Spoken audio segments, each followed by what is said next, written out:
Asad Khan, who had been admitted in hospital, subsequently passed away in soul rest in peace. And on 30th of January this year, this matter came for mention in court for the investigating officer to file returns on his investigations. He informed the court that he had completed investigations and had forwarded the police file to the DPP for perusal and directions. He stated that by the time of coming to court, he had not received the same instructions from the DPP.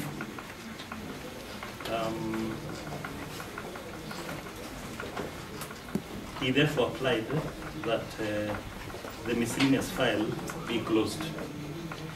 The advocates appearing for the family of the deceased objected to the closure of this file at this stage unless and until the IO specifies what action will be taken against the accused,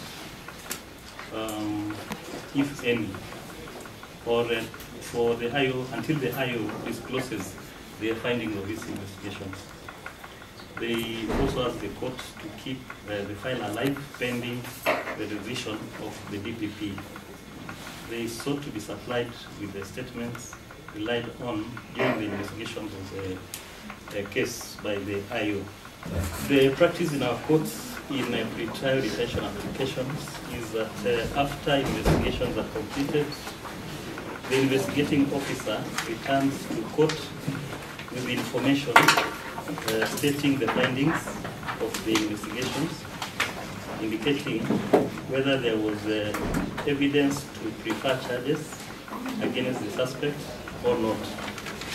And if the investigating officer finds evidence to charge, they normally inform the court as such, and a copy of the intended charge sheet normally is attached or is provided to the court. The miscellaneous file is then closed. If, on the other hand, the investigating officer finds no evidence to prefer charges against the suspect, then the practice is that he informs the court of the same, and the miscellaneous file consequently closed. The investigating officer in this case, therefore, cannot deviate from this practice without a justifiable reason. This court must be informed of the findings of the investigations conducted by the investigating officer. It would be unfair and against the respondent's rights for the miscellaneous file to be closed without the respondent under investigation being informed the results of the investigations that were being conducted against him.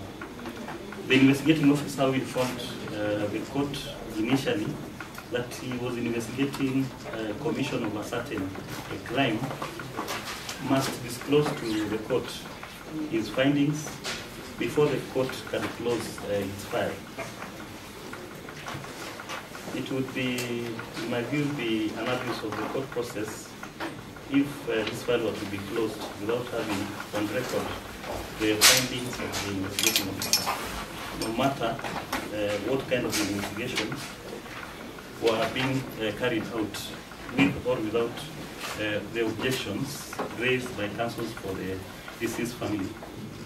The investigating officer has an obligation to inform this court the findings before seeking a closure of the file. Counsel for the family of the deceased sought to have this file to remain active until the DPP has given directions.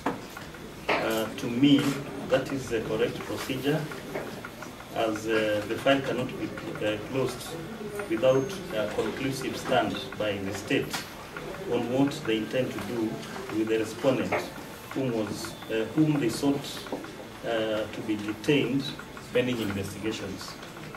I will give the investigating officer, therefore, and the DPP 15 days from today to file a report on the findings upon investigations and how they wish to proceed to enable this court give conclusive orders relating to the respondents. Your Honor, the state claims to be supplied with a copy of the ruling. Because that is a landmark. It was supposed to be a judgment of the High Court. The state now knows how to deal with the miscellaneous. You can give them.